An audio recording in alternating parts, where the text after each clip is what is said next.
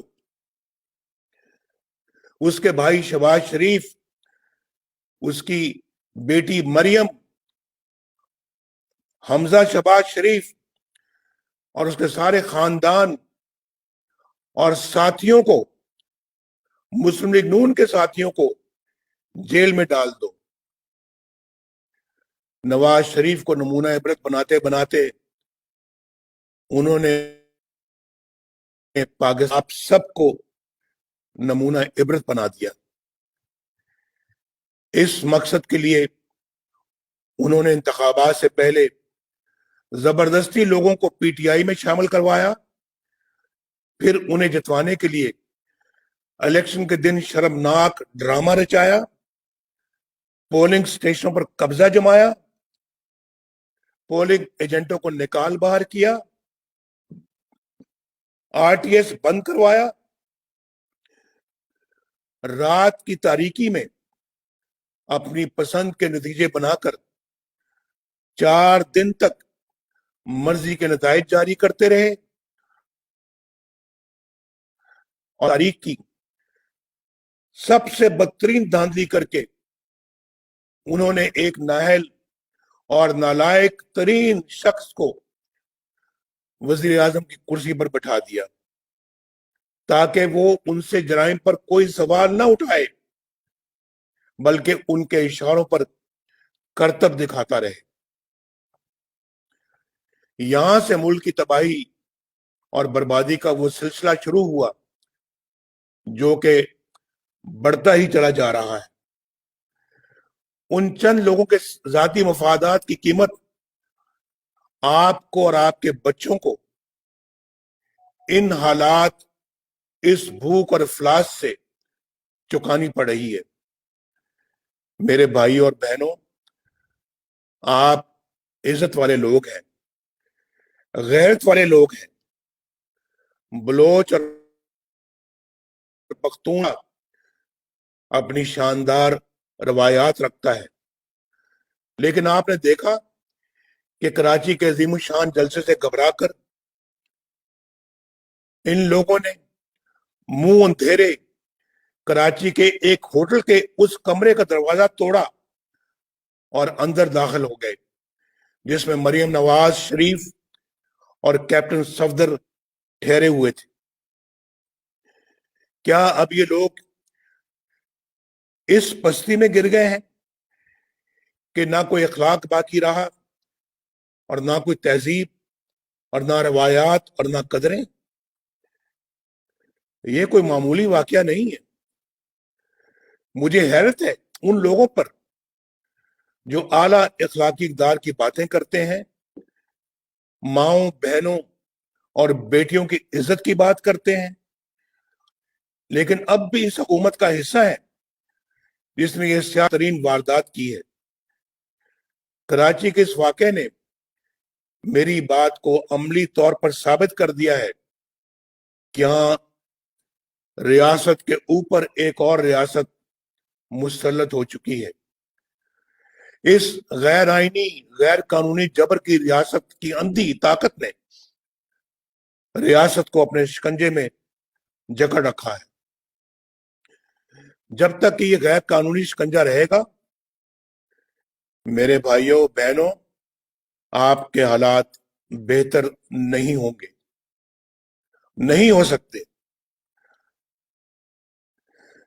سندھ وفاق کی ایک اہم اکائی ہے, ایک خود مختار صوبہ ہے, وہاں ایک منتخب حکومت ہے, ایک منتخب وزیر اعلیٰ ہے, وہاں ایک آئینی اتھارٹی ہے, لیکن اس کارروائی کی خبر کسی کو نہیں کہ رات کو کس نے آئی جی پولیس کو اغوا کیا, کس نے ایڈیشنل آئی جی کو اغوا کیا, پولیس کے سربراہ اور اعلی افسروں کو اٹھا کر لے جانے کی اتھارٹی کس کے پاس تھی,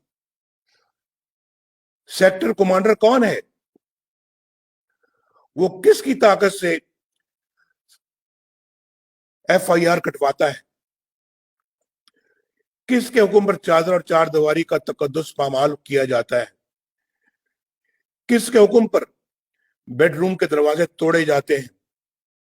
اگر صوبے کے وزیر اعلیٰ کو بھی اس کی خبر نہیں تو پھر اس سے بڑا حکمران صوبے میں کون ہے جو اس طرح کے حکم دیتا ہے اور منمانی کرتا ہے. میرے دوستو,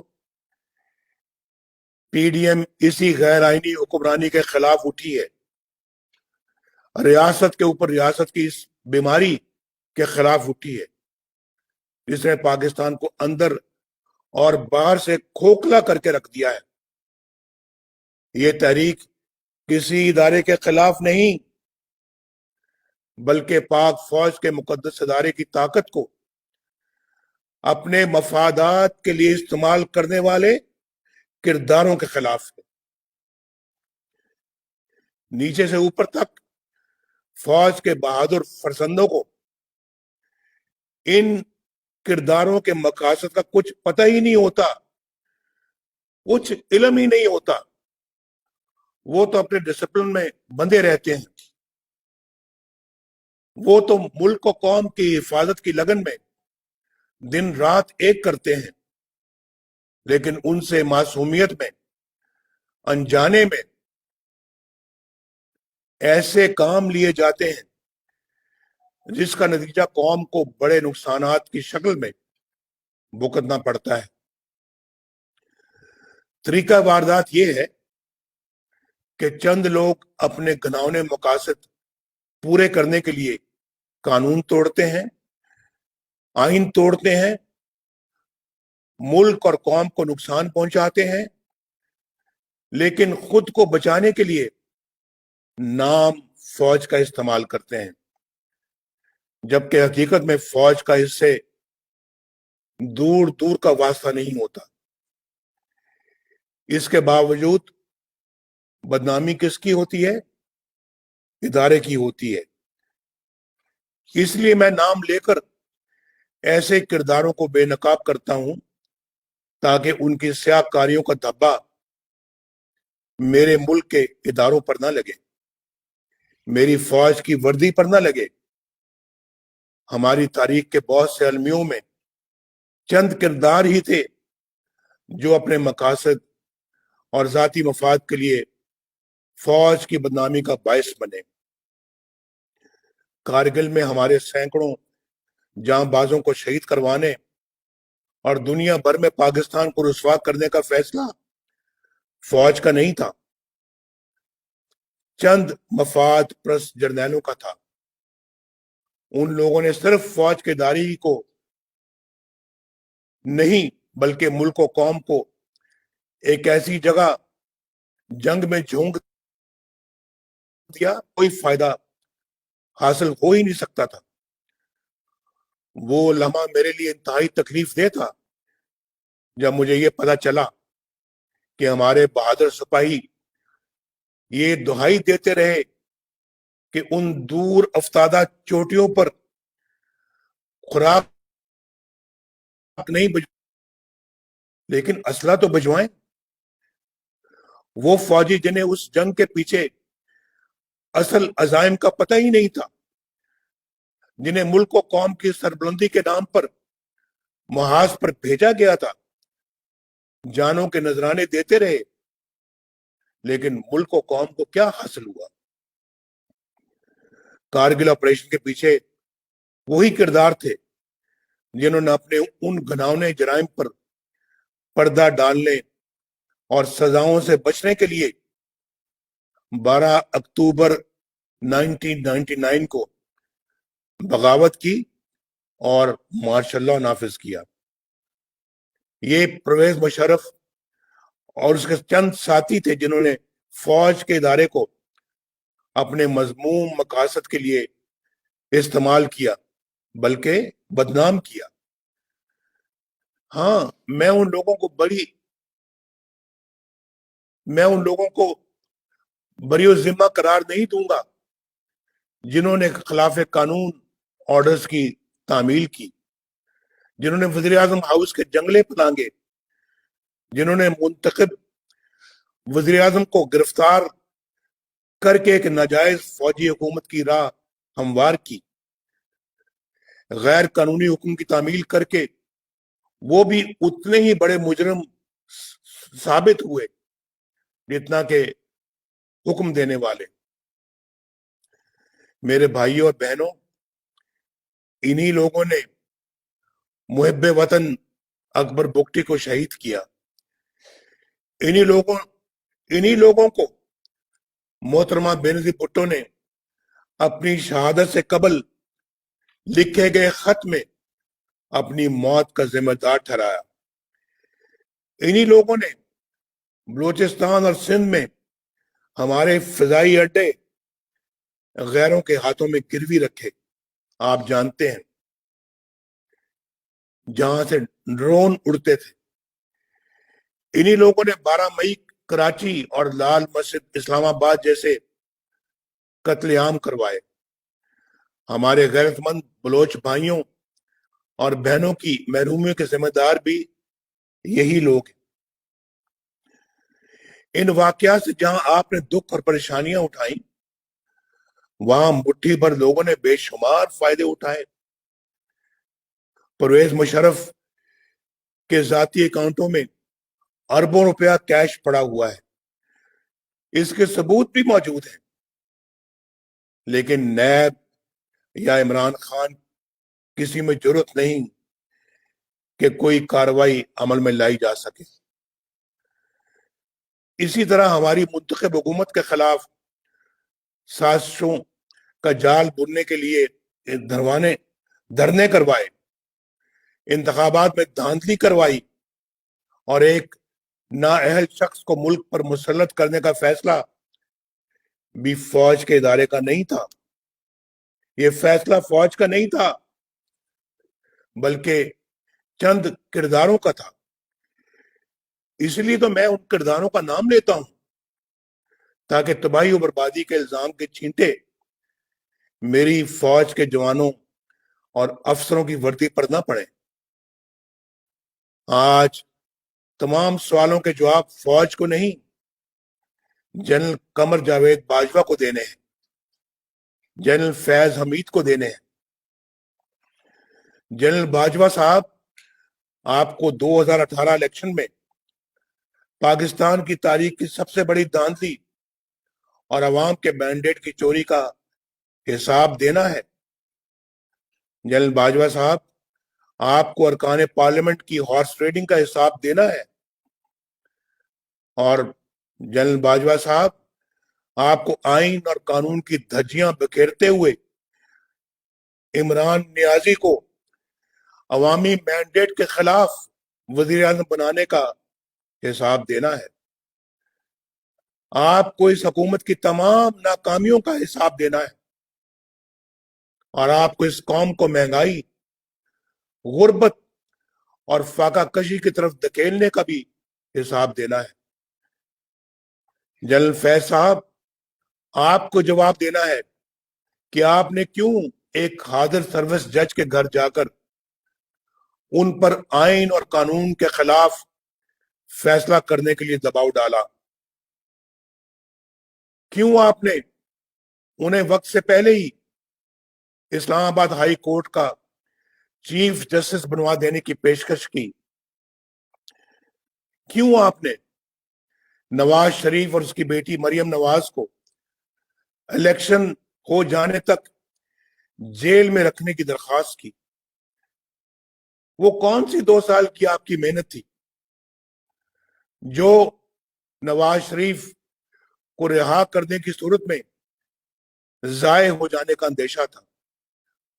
بتائیے، آپ نے کہا تھا کہ ہماری 2 سال کی محنت ضائع ہو جائے گی اگر آپ نے نواز شریف کو اور مریم نواز کو رہا کیا۔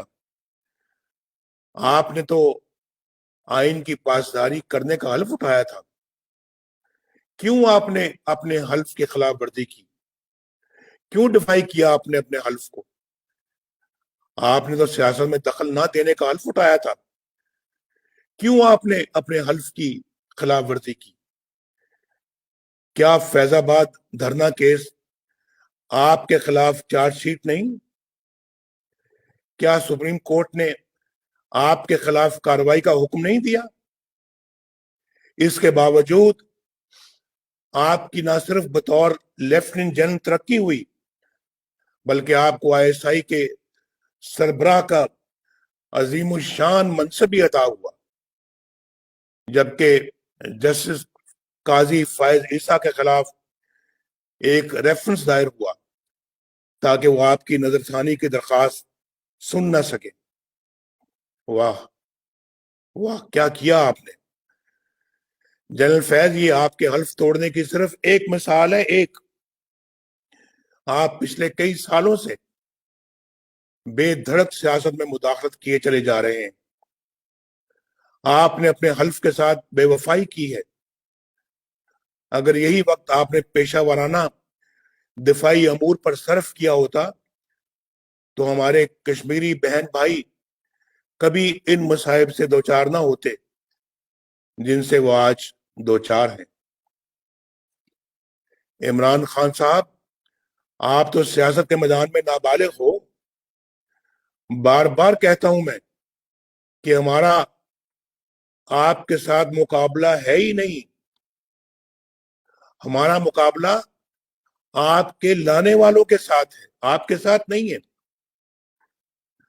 ہمارا مقابلہ ریاست چلانے والوں کے ساتھ ہے۔ لیکن یہ مت سوچنا کہ تم بچ جاؤ گے۔ ثاقب نثار کا NRO نہ تمہیں بچا سکے گا اور نہ علیمہ خان کو۔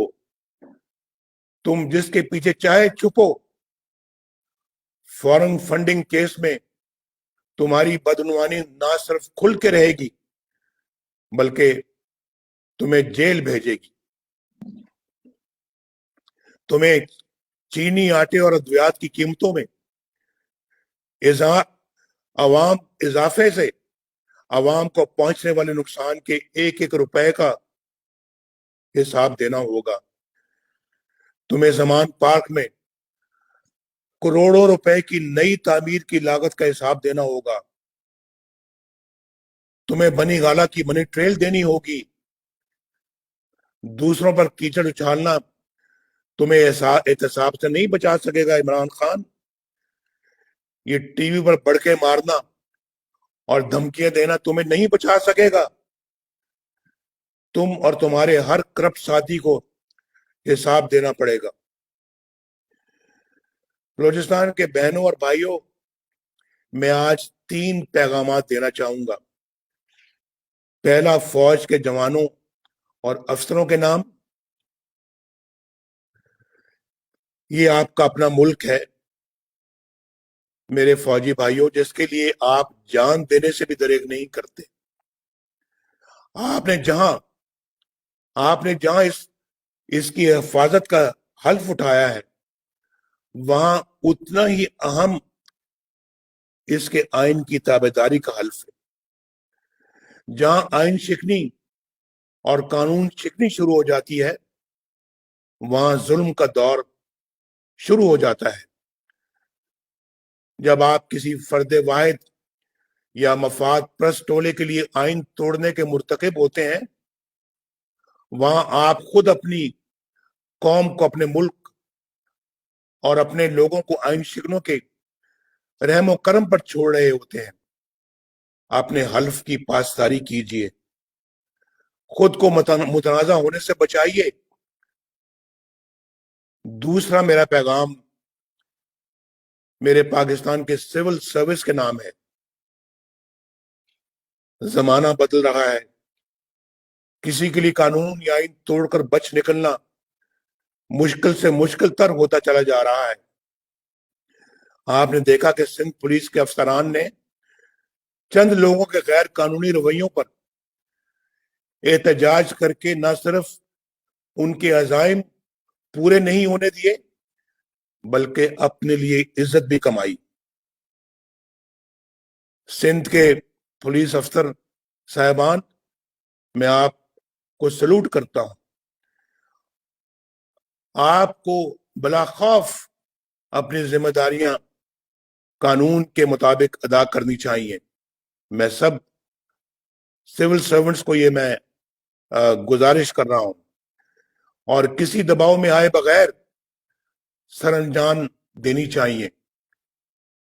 اور تیسرا پیغام میرا عوام کے نام ہے۔ میرے پاکستان کے بہنوں اور بھائیوں، پاکستانی فوج آپ کی اپنی فوج ہے۔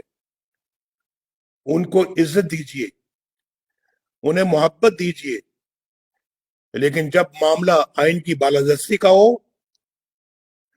جب آئین کی بالادستی کا معاملہ آ جائے، جب معاملہ قانون کی حکمرانی کا آ جائے، تو پھر وہاں کوئی سمجھوتا نہ کیجیے۔ کوئی فوج اپنے لوگوں کے خلاف نہیں لڑ سکتی۔ پرامن احتجاج آپ کا آئینی حق ہے، جس سے آپ کو کوئی محروم نہیں کر سکتا۔ آزادی اظہار آپ کا آئینی حق ہے، جو آپ سے کوئی نہیں چھین سکتا۔ ووٹ اور حکومت سازی آپ کا بنیادی حق ہے، جو آپ کے اس حق کو چھینے وہ آپ کا حال اور مستقبل آپ سے چھیننے کا مرتکب ہوتا ہے۔ وہ آمر ہے، غاصب ہے، آئین شکن ہے۔ آپ اپنے حق کو استعمال کیجئے۔ کسی مفاد پرست ٹولے یا کچھ مٹھی بھر لوگوں کو اپنی آنے والی نسلوں کی تقدیر کے ساتھ کھلواڑ کرنے کی اجازت مت دیجیے۔ اگر آج آپ نے اپنے حقوق کو حاصل کرنے میں کامیابی حاصل کر لی تو انشاءاللہ آپ اپنے حالات سنوار لیں گے۔ اگر ایسا نہ کر سکے تو پھر بہانے کا کوئی فائدہ نہیں ہوگا۔ کوئٹہ والوں، عمران خان کی بیساکھیوں پر کھڑی حکومت کو انجام تک پہنچانے کا وقت آ گیا ہے۔ وقت آ گیا ہے کہ ہم ان تمام لوگوں سے جواب طلب کریں جنہوں نے آئین اور قانون کے ساتھ کھلواڑ کر کے آپ کو ان حالات سے دوچار کیا ہے۔ کوئٹہ والوں، سوچ کر بتاؤ، کیونکہ پورا ملک آپ کی آواز سن رہا ہے۔ کیا تم اس جدوجہد میں نواز شریف کا ساتھ دو گے؟ کیا تم اس جدوجہد میں پی ڈی ایم کا ساتھ دو گے؟ کیا اس جدوجہد میں ہم سب کا ساتھ دو گے؟ پاکستان زندہ باد۔